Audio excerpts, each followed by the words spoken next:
Hi, I'm Vic Tesolin. Welcome to the shop. KJP carries Rampa brand threaded inserts, which are fantastic and work in pretty much any wood product, whether it's solid wood or a man-made product. Not all threaded inserts are created equal, so let's take a closer look at these ones. To start, they are a plated steel, which makes them much stronger than some others that seem to be made from cheese.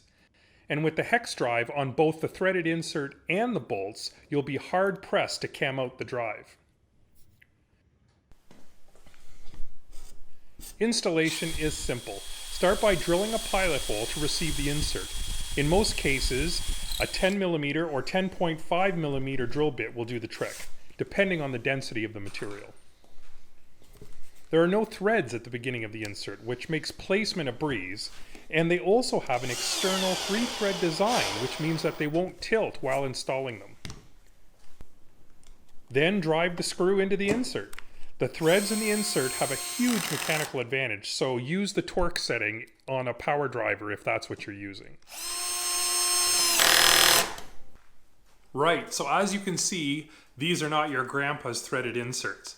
Whether you're concerned about a project that you have to take apart and put back together often, or you're looking for increased pull-out strength, high quality hardware is going to be the choice you want to make.